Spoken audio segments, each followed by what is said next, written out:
Hoy les voy a estar contando uno de los trayectos más difíciles que hice en aquel viaje a dedo desde Dinamarca hasta la India. Me había propuesto cruzar toda Turquía de norte a sur, o sea, desde la frontera de Turquía y Georgia hasta la frontera con Irak. El único temita que había acá era que me quedaban 5 días solamente de visa para Turquía, de los 90 en total, y eran aproximadamente unos 1000 kilómetros hasta la frontera de Irak. Tenía los tiempos un poquito justos y las cosas terminaron saliendo no como yo esperaba. Por eso hoy les voy a contar lo que fue mi experiencia al tratar de entrar a Irak.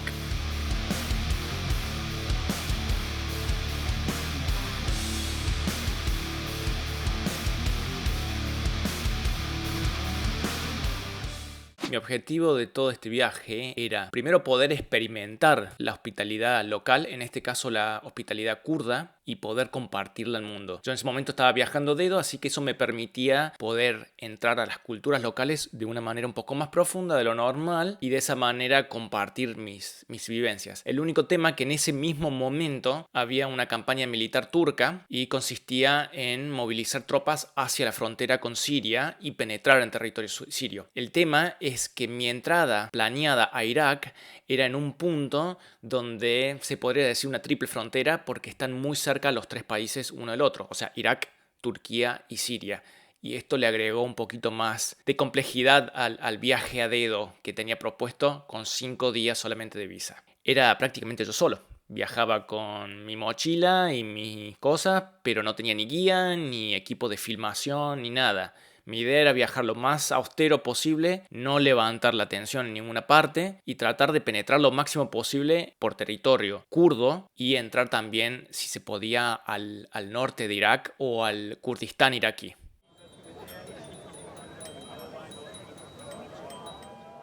El conflicto kurdo-turco se remonta prácticamente a la Primera Guerra Mundial, cuando la etnia kurda de esa región de Turquía decidieron levantarse y reclamar por su independencia, o sea, crear su propio país, crear el Kurdistán.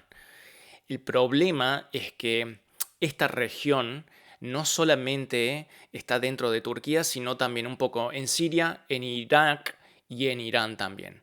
Y la situación política es bastante difícil. Es un reclamo que hace décadas que existe, pero ninguno de todos estos países le presta atención y hacen oído sordo.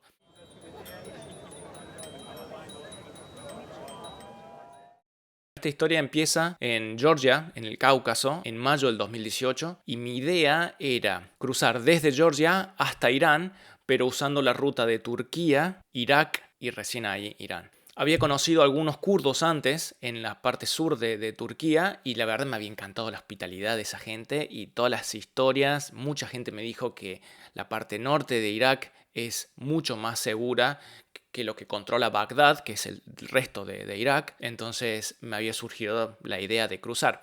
El único temita es que me quedan 5 días de visa en Turquía. Tenía que cruzar 1000 kilómetros para llegar a la frontera con Irak en esos 5 días. El tema es que yo iba a dedo, porque tenía muy poca plata en ese momento. Entonces eran 5 días que tenía que meterle a full.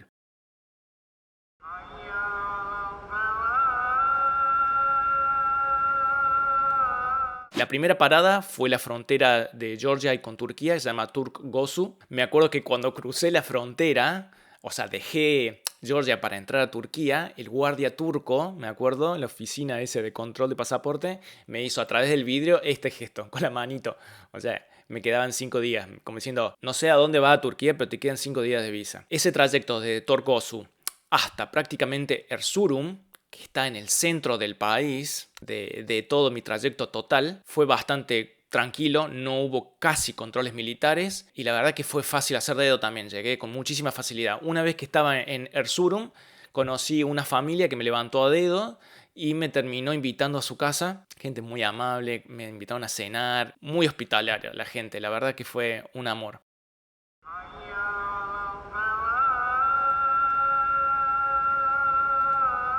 Desde Erzurum, desde esa misma ciudad, al otro día largué hacia la ciudad de Mardin. El tema es que a partir de Erzurum, los controles militares cada vez se hacían más fuertes. A medida que yo me iba acercando más a la frontera siria-iraquí, los controles militares o checkpoints cada vez se iban poniendo más difíciles. Entonces decidí, para evitar cualquier preguntas innecesarias y perder tiempo y demás, no decirles a los checkpoints que yo iba a la frontera con Irak o que quería entrar a Irak, sino que iba a Mardin, a esta ciudad turística que tiene muchísima antigüedad y bien se remonta a la época de la Mesopotamia, o sea, la cuna de la humanidad y demás. Y es un lugar que va mucha gente todo el tiempo, o sea, es una ciudad turística. Entonces yo cada vez que cruzaba un checkpoint era Mardin. Y ahí me dejaban salir, me dejaban pasar. Si yo decía que iba a Irak, me iban a abrir las mochilas, me iban a palpar, me iban a controlar la cámara también, que iba a ser lo de menos. Lo más complicado era perder mis transportes, o sea, la gente que me levantaba en la ruta. Estos controles militares pueden llegar a demorar hasta horas porque te controlan si tenés antecedentes y te tienen ahí demorado por un buen rato, cosa que me pasó más adelante y momentos bastante complicados. Bueno, después de cruzar varios controles militares, termino llegando a Mardin. El último chofer que me llevó me presentó a su hermano Abdullah, un chico, un estudiante de universidad. Me hizo la gauchada de presentarme al grupo de amigos, llevarme a conocer la ciudad de Mardin. Hasta ese momento todos pensaban que yo me quedaba en Mardin. Yo venía guardando secreto y tratando de no decir cuál era mi verdadera intención, para no levantar sospechas. Además, el tema de estas zonas de conflicto es que hay mucha gente que, no sé si son espías, pero hay mucha gente que te puede delatar ante las autoridades. Y eso puede complicarse un poco más. Yo en ese momento estaba viajando. Yo tenía pelo largo, un poco de rastas, la barba roja, que tampoco me jugaba mucho a favor por algunos integrantes de ISIS o del Estado Islámico que se tiñen la barba de rojo y eso era como que me jugaba un poquito en contra y varias personas me lo dijeron. Es más, por algunas aldeas que pasaba caminando me miraban la barba y me decían como diciendo, córtatela porque está todo mal. Obviamente, si me andaba mostrando con mochila y andaba caminando a dedo, claramente no era un terrorista, pero puede crear sospechas y eso puede crear una seguidilla de momentos incómodos. Se dice que Mardin tiene aproximadamente unos 4000 años de antigüedad. Desde la parte más alta, o desde el fuerte, se puede ver casi toda la planicie ahí, lo que fue alguna vez la Mesopotamia, que da hacia Siria. Se puede ver ahí la planicie y prácticamente la cuna de la humanidad o de algunas civilizaciones como la Sumeria, por ejemplo. Estamos hablando de hace 8000 años atrás. Un lugar histórico y muy potente. Este chico Abdullah, con los amigos, después de llevarme a pasear por ahí, por la parte antigua de Mardin, me terminó llevando a un hammam, que son los famosos baños turcos. Lo particular de que lamentablemente no tengo muchas fotos, no tengo material, porque obviamente tenés que entrar con una toalla, así que fotos adentro no se permite. Pero al que fuimos tiene aproximadamente, me dijeron ahí, unos 1000 años de antigüedad. Imagínense, está en un lugar que está enteramente construido, todas las cúpulas adentro, todo, mármol blanco. Los escalones remil gastados de hace, imagínense, un milenio de ese lugar abierto. La gente que habrá pasado por ahí. Estar ahí de rebote prácticamente, porque mi idea ni siquiera era parar en Mardin, mi idea era seguir lo más rápido posible hacia la frontera con Irak. Pero bueno, fue una agradable sorpresa ahí con los pibes. Después de esa tarde de relajación me invitaron ahí a dormir en el departamento que vivían como 15 estudiantes. Y bueno, esa fue mi segunda noche de las 5 en total. Al otro día diluviaba, llovía muy fuerte, así que tuve que suspender también el viaje y ahí ya había perdido el tercer día. Por lo tanto me quedan 2 días para viajar desde Mardin hasta la frontera con Irak.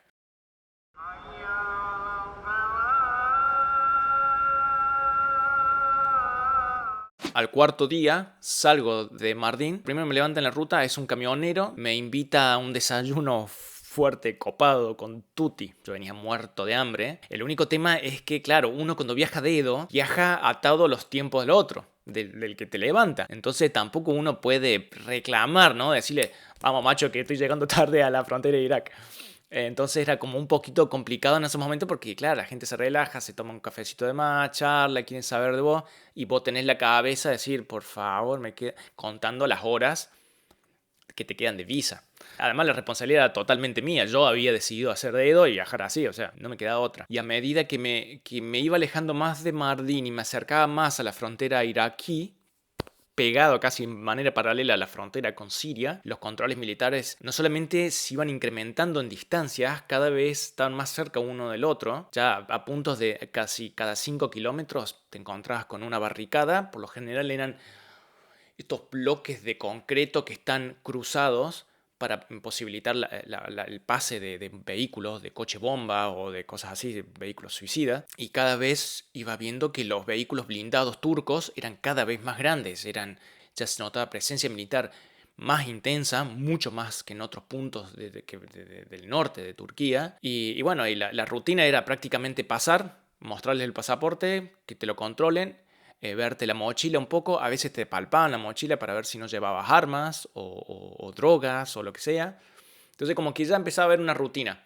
Pero solamente al ver el pasaporte de Argentina es como que la gente se relaja mucho. Que algún día voy a hacer un video solamente contando los beneficios que tuve de viajar a dedo por lugares de conflicto con el pasaporte argentino. La reacción de la gente, por lo general de las autoridades, ¿no? Pero bueno, eso se contará en otro videito. Salgo de ese control militar y voy caminando. El paisaje era todo ruinas. Eran casas destruidas, autos que habían sido incendiados, algunos vehículos militares tirados por ahí, dados vuelta. No era el paisaje más lindo y la verdad que se asemejaba mucho a lo que puede ser una película bélica de Medio Oriente, lo que se imaginan, ¿no? De desierto, árido. En ese momento, les soy sincero, yo estaba tranquilo. Yo sabía que no me podía pasar nada. Más que todo porque cruzaba los checkpoints militares con mucha tranquilidad y nunca hubo nada que me haga sentir como que estaba... como que podía haber un peligro grande para mí. Eso es lo que me daba un poco de calma. Y aparte de eso, los kurdos, que en este momento, en ese caso, en ese lugar, eran los que estaban siendo ocupados por el ejército turco, eran re buena onda conmigo, eran re hospitalarios, me invitaban. Ambos kurdos y turcos me trataron muy bien, ambas partes. Así que en este video no está dedicado a atacar a los turcos por esta campaña militar que estaba justo dándose en ese momento. Los militares son una cosa, pero la gente, los civiles de ambos lados fueron espectaculares conmigo y súper hospitalarios. Me trataron muy bien de ambos lados. Bueno, vuelvo. Después de cruzar ese control militar en el medio del desierto, veo que hay una familia del otro lado de la ruta, una familia kurda, que me hacen señas. Del otro lado de la ruta les digo como que no, como que no tenía, les señalaba el reloj, como un reloj que no tenía, dándoles a entender que no tenía tiempo, que me tenía que ir. Pero insistieron y me gritaban y me llamaban. Y bueno, crucé la ruta y me senté ahí con el jefe de la familia, con el padre de familia, que se llamaba Hassan, un hombre grande, unos 60 años, que prácticamente me obligó a sentarme ahí en la mesa. Tenía una mesita afuera. Me empezó a preguntar un poco en un inglés medio roto y un poquito de su dialecto, el kurmanji. El kurmanji es uno de los dialectos, de los 5 dialectos, si no me equivoco, que se habla en el Kurdistán. Es el más hablado de todos y es el que a mí se me hacía más fácil aprender palabras básicas, más que todo por una cuestión de respeto. Yo lo hacía para reflejar un poco de interés, porque siempre al viajar a dedo, a mí me gustaba anotar y mis principales maestros o profesores eran la gente que me levantaba en la ruta. Y ahí iba anotando cómo decía hola, cómo decía gracias. Entonces con eso por lo menos el choque cultural no es tan fuerte. Y como yo siempre dije, imponer el idioma de uno o imponer el inglés, en especial en zonas así, en Medio Oriente, no está bueno y la gente lo puede tomar mal, como una falta de respeto a su cultura y a su idioma. O sea, si vos estás en su tierra, por lo menos demostra un poquito de interés de hablar su idioma local. Entonces, bueno, hablando como un poquito de su dialecto, que es el kurmanji, y algunas palabritas en inglés, sonrisas y manos, que fue prácticamente la forma que me comunicaba cuando viajaba a dedo y cruzaba en países donde no se habla inglés. Nada, se dio una conversación muy buena onda, muy tranquilo, me presentó su familia, llegaron, todo muy, muy, muy lindo. Pero claro, yo tenía en la cabeza que me pasaban los minutos y me tenía que ir. Me levanto, los saludo, les agradezco todo. Este hombre, Hassan, me tira un billete con 100 liras turcas. Lo primero que le digo es que no. Mi forma de viajar era de no recibir nada de plata. Yo, aunque viajaba a dedo y viajaba con muy poca plata, la idea no era no recibir nada de nada. La ayuda más grande que yo tenía en ese momento era que la gente me levantara en la ruta cuando hacía dedo y si me querían alojar en su casa, bienvenidos también sea. Pero nunca me propuse mendigar o aceptar plata. De última, lo que hacía en algunos momentos era vender mis fotos como postales en la calle. Insistía y yo decía que no, insistía, entonces terminé aceptándolo. Y le agradecí muchísimo. Vuelvo a la ruta, dejo a Hassan y su familia, que lamentablemente no tengo fotos. Yo pensé que tenía una foto por ahí con ellos, pero parece que no. Me hubiera encantado mostrarle la cara a esa gente, un amor. Y si ustedes se imaginan una casa en el medio del desierto con checkpoints militares de un ejército que te está ocupando tu tierra, es como duro.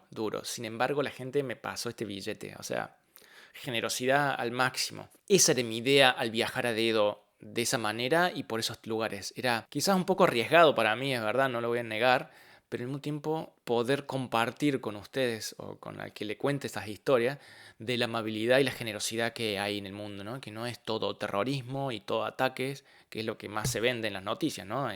Las malas noticias venden más que las buenas, así que acá estoy como para hacer ahí un poquito de contrapeso. Un poquito más adelante estaba la ciudad de Cizre. Esta ciudad ya está mucho más cerca de la frontera iraquí. Sentí apenas empecé a caminar por la ciudad para cruzarla, para irme a la salida y seguir haciendo dedo. Era un ambiente bastante tenso, ya las miradas no eran tan amigables de los locales, ¿no? Y tampoco los culpo, imagínense estar en una zona de guerra, eres como, no quería ver a nadie, y más si ves a alguien con una barba colorada y un pelo largo una mochila grande, es todo muy raro, sospechoso, entonces era como un poco de ingenuidad, interés como de curiosidad, pero en un lugar así, ¿viste? Tampoco mucha sonrisa no va a tener. Entonces empecé a caminar rápido, tratando de cruzar lo más rápido posible el pueblo.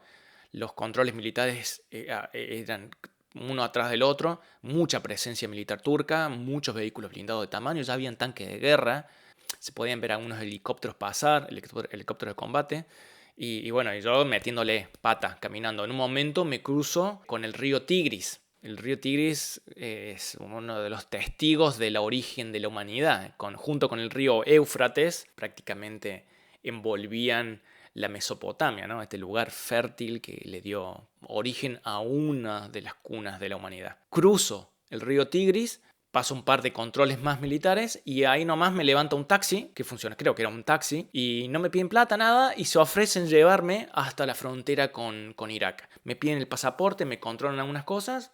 Yo en ese momento no se pueden imaginar la alegría que estaba teniendo. Un poco de excitación, alegría, de todo. De poder estar dejando Turquía, no tener que preocuparme más por este tiempo de visa que se me acababa, poder cruzar a Irak también y conocer a esta gente. Así que un momento muy lindo y lleno de alegría que, bueno, no duró mucho. Paso otro río más, el río Kabur, está justo ahí en la frontera entre Turquía e Irak. Cruzo el control turco, todo bien, no pasa nada. Paso en el auto porque no nos dejaban pasar caminando, me acuerdo. Hay fronteras terrestres que no se pueden pasar caminando. Sí o sí tenés que pasar con un vehículo. Así que el mismo taxi me ofreció llevarme del otro lado del puente, o sea, a territorio iraquí. Acuérdense que esta parte, el norte de Irak, no pertenece a lo que controla Bagdad. El norte de Irak es Kurdistán y toda esta parte está controlado por los kurdos. Es casi una región independiente, pero no del todo. No del todo porque los límites bélicos o los límites armados constantemente se están moviendo de arriba para abajo y fluctúa mucho. A veces las tropas de Bagdad avanzan hacia el norte y le comen territorios kurdos y a veces los kurdos contraatacan y vuelven como a recuperar estos territorios. Entonces es una zona bastante compleja. Entonces donde yo estaba entrando en realidad era al Kurdistán iraquí, no a Irak per se, ¿no? Bueno, volviendo un poquito a la historia, entonces llego al punto fronterizo, al control kurdo, y les paso el pasaporte por abajo del vidrio, y el oficial me dice, ¿visa? Me pregunta por el visado. Y yo le respondo en inglés, no, argentino, no necesitamos visa para pasar a Irak. Y el tipo en un momento me deja de mirar y mira a la pared. Había un papel blanco, una lista, A4, con un montón de nombres de países en vertical, alfabéticamente. Estaba un poco lejos, pero yo llegaba a ver. Yo me doy vuelta, la miro y empiezo a buscar, claro, la ARG. Tiene que estar Argentina ahí, por Dios. Veo así, no encontraba Argentina. Nos encontramos con la mirada con el oficial y me dice, no, Argentina no, vos necesitas visa, me dicen, ¿tu visa? Yo digo, no, pero si hacía poco había cruzado una amiga con pasaporte argentino y no le dije nada. Bueno, y les cuento esta parte. Mi idea de cruzar a Irak empezó a florecer por una amiga argentina, la Steffi, que capaz que está viendo el video, ¿no? Que en ese momento también andaba viajando por la zona. Me dijo, ella cruzó antes a Irak, y me había contado que no necesitábamos visa, que los argentinos no necesitamos visa. ¿Por qué? Porque en ese momento no había información en absolutamente ningún lugar, ni en internet. Yo llamaba a los consulados iraquíes, a la parte kurda también, pero nadie te responde. Imagínense que es una región que está constantemente fluctuando y cambia los límites Entonces, las condiciones cambian, las visas cambian, pero de a minuto. Y la única información que yo tenía concreta era la de mi amiga, la de Steffi, que me dijo que sí se podía, que como argentino se podía cruzar y que ella había cruzado y que no le dijeron nada. Y eso fue para mí suficiente, como para mandarme este viaje de locos, ¿no? Claro, en ese momento, cuando me dice el oficial, cuando lo tengo ahí enfrente, que necesitamos visa, que me empezaron a temblar las piernitas, del momento en el que estaba pasando, que no lo podía creer, ahí me cae la ficha y me doy cuenta que Steffi usó su pasaporte italiano y no su argentino.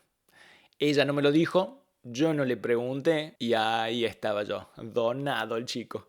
Y yo estaba desesperado, le digo, bueno, yo les ofrecía plata, le digo, bueno, te pago ya la visa, déjame pasar, por Dios. Te bailo un chamamé, no sé, un cuartetazo, algo te hago. Pero por Dios, yo pensaba, ¿cómo les hago entender de que me queda una visa, un día y medio de visa para Turquía? O sea, yo tenía que me iban a rebotar a Turquía. Por suerte tenía visa para Irán, que era mi último país, digamos, mi país, mi tercer país en este caso. No me quedó otra que dar media vuelta y ser escoltado por un guardia kurdo hasta el otro puente, el puente que va hacia Turquía, porque un puente es de ida y el otro es de vuelta. Entonces me mandaron al otro. Llego a Turquía y los guardias en Turquía me agarran el pasaporte y como diciendo, ¿qué estás cargando en la mochila, papá? Claro, ahí me tiran, no me tiran al piso, pero me tratan un poco heavy porque claro, ¿qué hace un argentino en esta parte del mundo en plena campaña militar, entrando y saliendo de Irak con una mochila grande? Así que bueno, me revolvieron toda la mochila buscando, claro, armas, drogas, lo que se te ocurra. Imagínate tener un pasaporte que tiene salida y entrada a Turquía en el mismo día. Y ahí empezó la magia, gente. Ahí empezó la locura.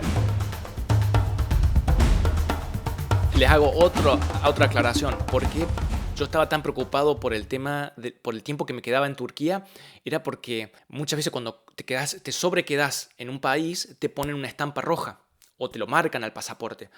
Y ese es el problema más adelante cuando quieras cruzar a otra frontera o cuando quieras cruzar a otro país, mejor dicho. Entonces es mejor tenerlo en el pasaporte, obviamente, esto cae de maduro, que no puede tener ninguna marca, porque después eso puede crear preguntas innecesarias, pérdida de tiempo y hasta te pueden denegar visa en otros países. ¿Cuál era la nueva situación ahora?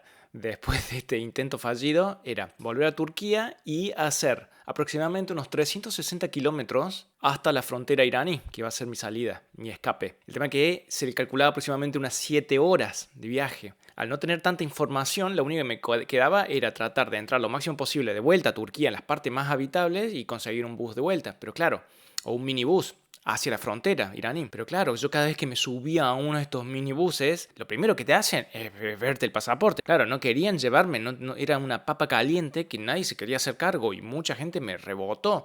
Entonces yo en la desesperación iba de un lugar a otro tratando de buscar un poco aliados, el resto de los pasajeros, tratando de darle a entender que yo no tengo, que soy bueno y que no cargo nada en la mochila. Miles de veces me agarraron la mochila, me sacaron los mismos choferes de estos minibuses para ver qué cargaba adentro, para realmente estar seguro.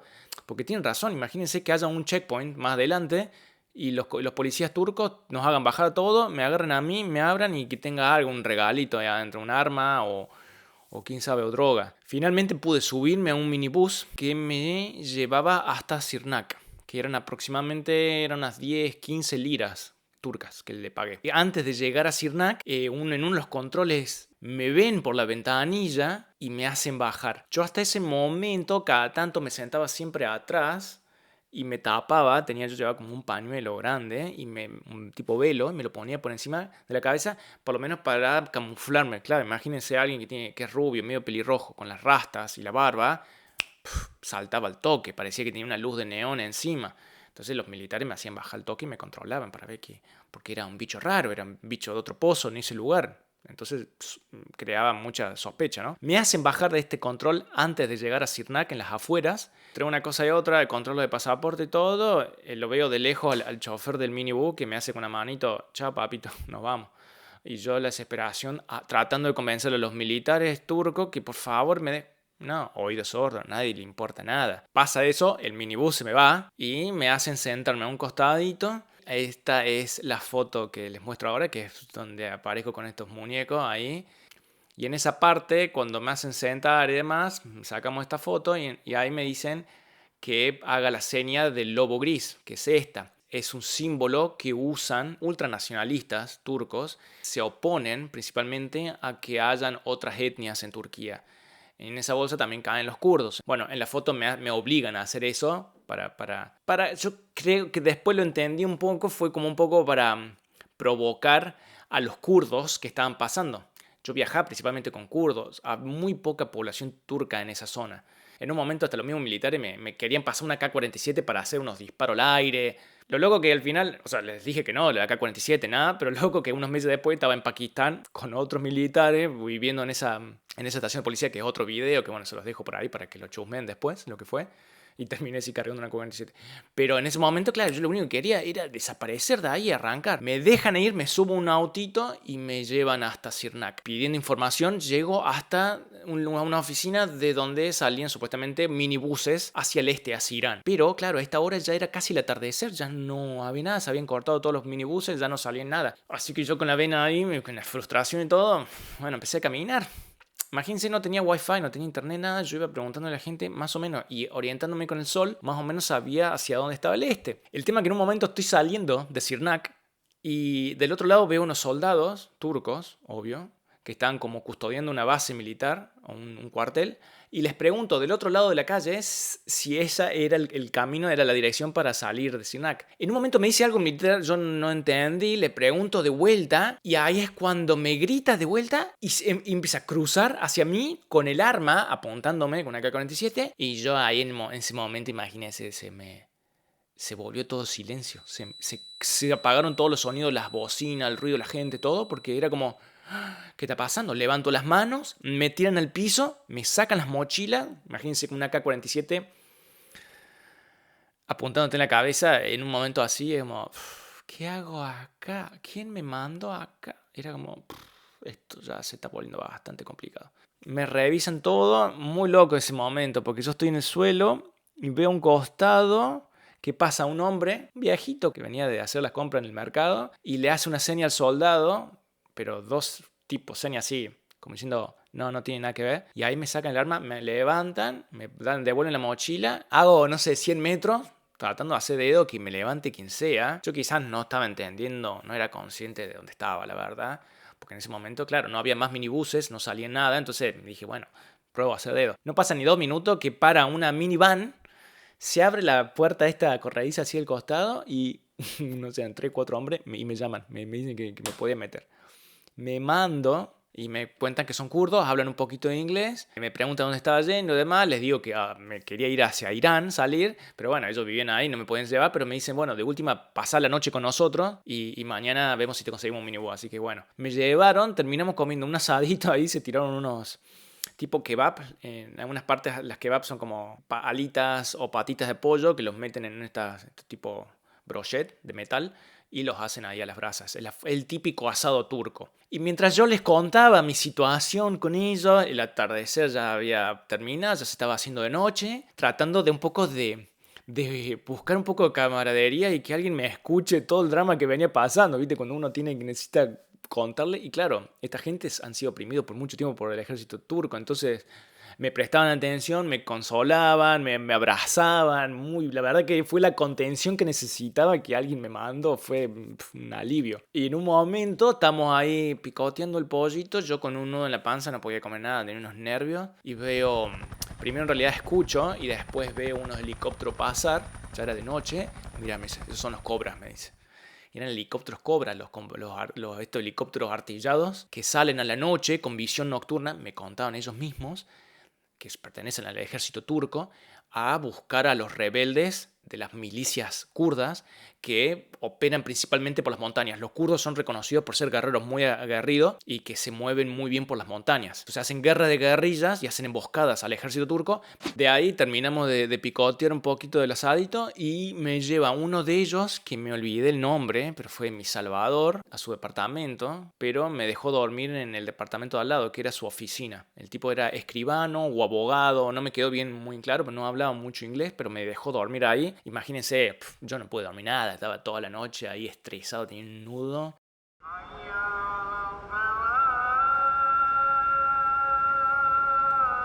Al otro día me dice este loco que me alojó que no me asome cuando él llegue con la van, que él me iba a avisar para cuando yo me podía meter adentro de su van. El tipo me dijo, es extremadamente peligroso que, o sea, me dio a entender, de que yo no podía andar caminando solo por la calle porque era un peligro total, porque me podían secuestrar, porque podía pasar cualquier cosa, me podían arrestar los turcos, acusarme de espionaje, podía pasar de todo. Y yo un día antes iba caminando preguntando dónde estaba la salida, o sea, desquiciado total. Me avisa, me hace la seña, cruzo corriendo la vereda, subo la van, me tiro en una parte del fondo, como que me tapo, me escondo un poquito y me lleva hasta esta oficina de donde salían los minibuses. Ahí también escondido, llega el minibús, 8:30, arrancamos. Salimos y desde ahí, desde Sirnak hasta la frontera iraní, habrán sido sí unas 6-7 horas. Los controles por general te hacen parar y ahí pasan los centinelas, pasan los guardias y van mirando por adentro para ver si hay algo raro.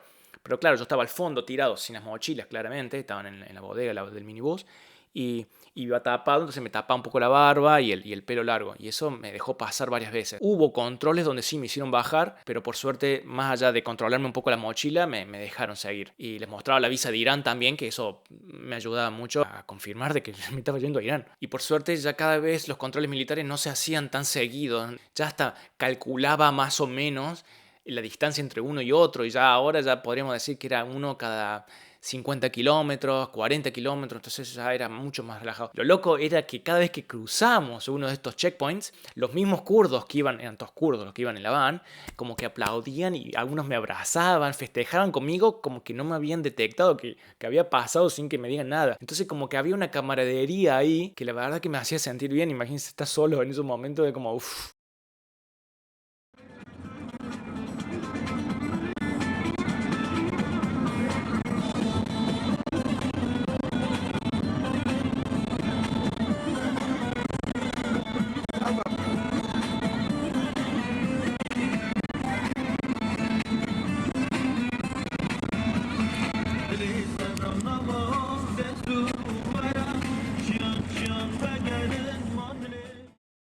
Ya tenía ganas de sacar la cámara de fotos y ya me sentía mucho más cómodo haciendo un par de disparos o filmando. Ya sabía que ya había pasado lo peor. Un par de horas después terminé llegando a la ciudad de Yuksekova. De ahí me tomé otro minibús y me terminó llevando a la frontera con Irán. Llegué más o menos casi al atardecer, al final del día, o sea, con lo justo, con las últimas horas de día, llegué a la frontera de Irán. Y ahí fue cuando pude respirar realmente y decir, lo logré.